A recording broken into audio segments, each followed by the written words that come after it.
할렐루야. 오늘도 하루가 시작되었습니다. 하루의 시작을 말씀으로 출발하여 하나님의 은혜가 충만하길 소망합니다. 슬기로운 아침 시간 사무엘하 20장 말씀입니다. 정체성은 인생의 방향을 결정하는 중요한 요소입니다. 예를 들어 청소년이 학생의 정체성을 잃어버리면 공부하는 모습을 찾아볼 수가 없습니다. 군인이 군인다운 정체성을 분명히 갖고 있어야 사명감을 가지고 군복무를 할 수 있습니다. 만약에 군복을 입은 군인이 정체성을 잃어버리면요, 전투력은 상상할 수 없을 만큼 참 처참할 것입니다. 정체성은 참 중요한 것이에요. 공무원이 공무원다운 정체성을 갖고 있어야 나라와 국민을 위하여서 일할 수 있는 것이죠. 마찬가지입니다. 성도도 성도의 정체성을 충분히 갖고 있어야 하나님이 기뻐하시고 좋아하시고 거룩한 삶을, 아름다운 삶을 살아낼 수 있는 것입니다. 성도가 성도로서의 정체성을 잘 확립하지 못하면요, 이중적인 모습, 아니 삼중적인 모습까지 볼 수도 있어요. 교회 안에서는 직분 때문에, 사람들의 눈 때문에 자신의 감정을 눌러가며 꾸역꾸역 살아가지만 교회 밖을 나가면 정체성을 잃어버려서, 성도의 정체성을 잃어버려서 더 본인의 본능에 가까운 삶을 살아가는 사람이 생각보다 많습니다. 그래서 이 영상을 보시는 모든 분들은 성도의 정체성을 뗐다가 붙였다가 하는 그런 모습 없길 소망해요. 항상 내 안에 나는 성도야, 하나님의 자녀야, 그리스도인이야 라는 마음을 갖고 세상을 바라보며 생각할 수 있고 살아갈 수 있는 주님의 귀한 영혼 되면 좋을 것 같습니다. 다윗은 이제 오늘 본문에서 자신의 마지막을 정리하는 그런 상황이 된 것 같아요. 이제 마지막으로 하고 싶은 이야기들을 풀어내고 있는데, 내 인생에 나는 어떠한 삶을 살았는가 돌아보면서 나는 이러한 정체성을 갖고 있었다라고 말하는 상황이 오늘 본문에 나오고 있습니다. 1절 말씀이에요. 이는 다윗의 마지막 말이라. 이새의 아들 다윗이 말하며 높이 세워진 자, 야곱의 하나님께로부터 기름 부음 받은 자, 이스라엘의 노래 잘하는 자가 말하노라. 아멘. 다윗은 먼저 자신을 향하여서 육체적으로 이새의 아들이라고 말하고 있습니다. 하지만 다윗은 분명 아버지가 이새였고 이새의 아들로서 삶을 살아갔지만 그 이새의 아들이 다윗의 삶을 주장한 것이 아니었어요. 그 후반부에 있는 기름 부은 자, 기름 부음 받은 자의 정체성을 품고 다윗은 평생 살아갑니다. 그 기름 부음이 생각보다 다윗에게 큰 중심적인 축이 되어서 자신의 삶을 이끌어갔던 것이죠. 다윗이 어렸을 적에 집에 귀한 손님이 옵니다. 바로 사무엘이었죠. 사무엘이 집에 오는 순간 아버지 이새는 다윗에게 집에 귀한 손님이 오니 형들은 다 집으로 돌아가고 다윗은 들판에 나가서 양들을 대신 돌보라고 명령합니다. 다윗이야 상황이 어떻게 벌어진지 모르기 때문에 아버지 이새의 말을 듣고 들판에 나가서 양을 열심히 돌보고 있습니다. 그런데 어느 순간 전갈이 와요. 빨리 집으로 오라고. 다윗은 어리둥절하게 집으로 왔지만 집에 들어가 보니 사무엘과 형들이 쭉 서 있음에도 불구하고 사무엘이 자신에게 기름 부음 행위를 행하고 있습니다. 깜짝 놀랐죠. 왜 나의 기름을 붓고 있는가?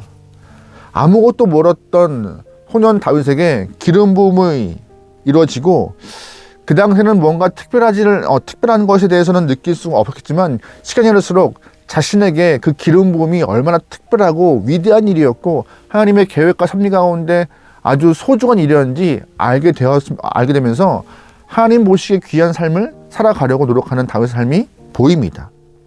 다윗은 그 기름 부음 받은 자의 모습을 딱 기억하면서 올바르게 살려고 애썼습니다.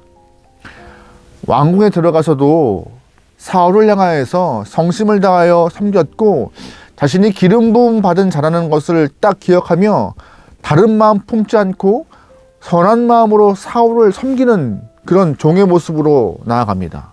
그뿐인가요? 광야로 내몰려서 쫓김당할 때 사울을 2번이나 죽일 수가 있었지만 다윗은 죽이지 않습니다. 하나님이 나를 택하시고 나의 기름 부으셨기 때문에 하나님 마음에 어긋난 행동할 수 없다라고 딱 선을 그었던 것이죠. 나중에 다윗이 헤브론 땅에 가서 유다 지파의 왕이 되고 더 나아가서 이스라엘 12지파의 왕이 되었을 때 임의대로 행하지 않고 하나님의 공의와 진실로 다스리는 진짜 하나님의 기름 부은 자 같은 왕이 되어서 하나님의 마음을 흡족하게 합니다. 다윗은요, 평생 본인의 기름 부은 자라는 그런 정체성을 품고 살아가서 좋은 결과를 맺었던 인물 중에 한 영혼이에요. 다윗은 또 이렇게 표현합니다. 3절 말씀입니다. 이스라엘의 하나님이 말씀하시며 이스라엘의 반석이 내게 이르시기를 사람을 공의로 다스리는 자, 하나님을 경외함으로 다스리는 자여. 아멘. 잘 보시면 다윗은 왕이 되었을 때 자신의 임의로, 자신의 뜻으로, 자신의 생각으로 다스리고 통치하지 않았다고 말하고 있어요. 하나님의 공의와 율법으로 다스렸다라고. 왜요? 기름 부음 받은 목자니까요.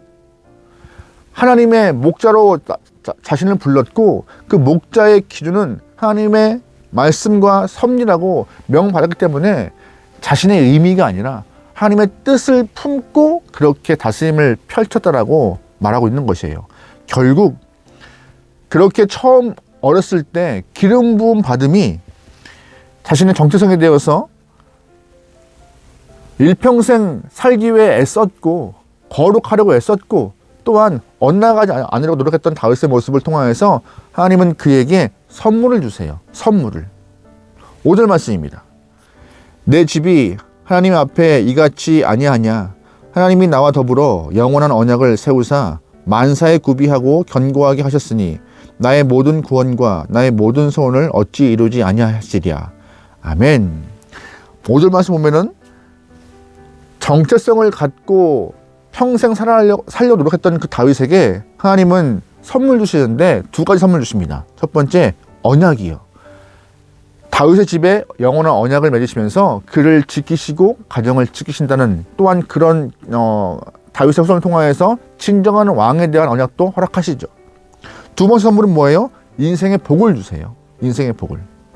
평생 돌아보니 내가 일반 왕의 모습이 아니라 권력자의 모습이 아니라 기름 부음 받은 자의 목자와 같은 그런 정체성을 잊지 않고 살아갔던 그 모습 때문에 하나님이 복을 주시고 언약을 주어서 내 집을 지키신다 약속했다라고 다윗은 상기하고 있는 것입니다.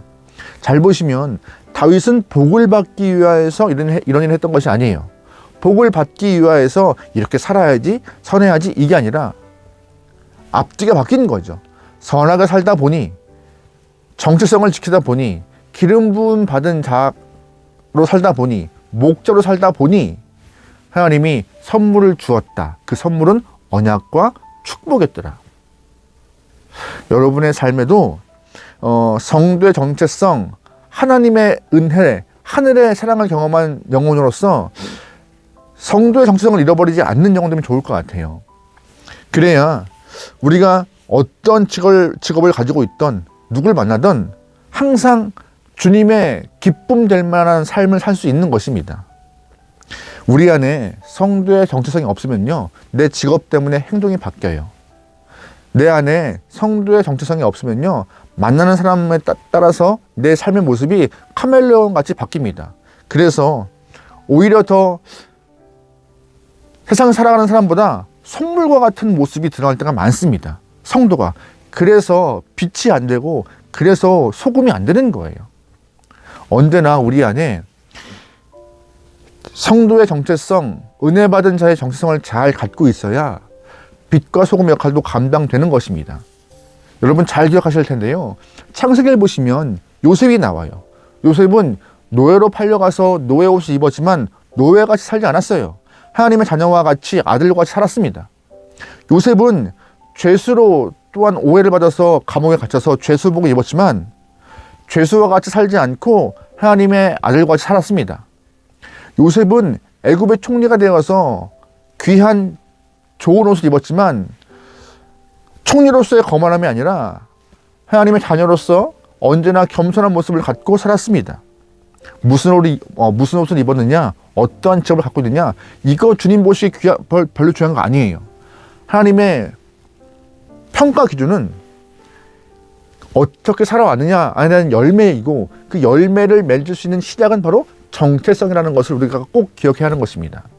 여러분, 어떠한 정체성, 어떠한 신분, 어떠한 자세로 삶을 살아가시는지 곰곰이 생각해 보시면 좋을 것 같습니다. 오늘 하루 우리가 각자의 삶에서 여러 가지 일을 경험할 것이고 여러 사람을 만날 것입니다. 어떤 사람을 만나든 여러분 비겁하시지 마시고 비굴하지 말고 또한 교만하지 않게 소망합니다. 또한 어떠한 일을 겪든 겁내지 말고 두려워하지 않게 소망합니다. 왜요? 우리는 하나님의 자녀이니까요. 그 자녀의 정체성을 꼭 품고 살아가 이 땅 안에서 승리할 수 있고, 하나님이 그 모습 보시면서 잘했다라고 칭찬받을 수 있는 저와 여러분들이면 좋을 것 같습니다. 여러분 왜 살아가시죠? 여러분 왜 이 땅에서 여러 가지 일을 해나가시죠? 그 일은 우리가 내 안의 정체성을 잘 발휘하기 위해서.